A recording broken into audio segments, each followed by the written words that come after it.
It's my feel-good breakfast show. And they surely are beautiful, and sad to think that we might one day not be able to see them as a result of climate change. But have you ever asked yourself the question, what about back here at home in South Africa? Well, here to give us some insights on the effects of climate change here in South Africa is climate scientist at the University of Cape Town, Dr. Peter Johnston. Thank you very much for coming in to join us this morning. So what are some of the main areas of concern, if there are any, in South Africa with regards to climate change? Well, certainly let me say, I think we'll still have Table Mountain. Well, that's good. That's a good point to start off with. But the biggest concern, I think, in South Africa is the issue around water. With increasing temperatures, with variable rainfall, especially in the Western Cape, we're going to see water become a very, very scarce resource.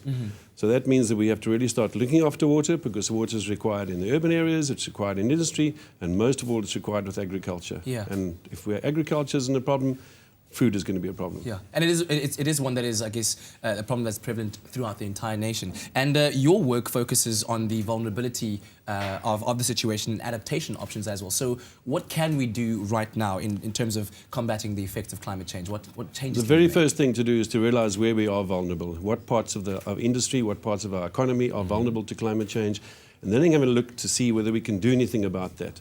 We work very strongly with agriculture and with industry to try and reduce the impacts of climate change, to try and find ways of saving water and using water more sparingly, and dealing with the increased temperatures. Yeah.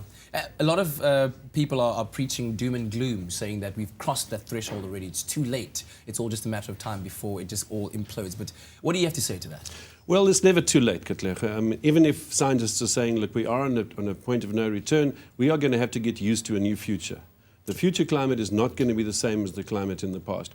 We have to get used to that. We have to be positive. We have to try and combat climate change by looking at our energy production and our pollution of carbon dioxide, and then we need to adapt to the changes. It's as simple as that. Yeah, and for viewers at home, what can we start doing on a daily basis to kind of, make ourselves more conscious of where we are in terms of these challenges? We need to start living correctly. We need to start looking after our environment. We need to start being aware about energy consumption, water consumption, and really stop wasting. Yeah, as simple as that and straight to the truth. Thank you very much for joining us this morning, sir. Welcome. Really appreciate it. So let us know. We want to know on our Facebook page, are you feeling the effects in some way or another of climate change? Let us know on our Facebook page. It's Expresso Morning Show SABC3. Ewan, are you in fact feeling the effects of climate change?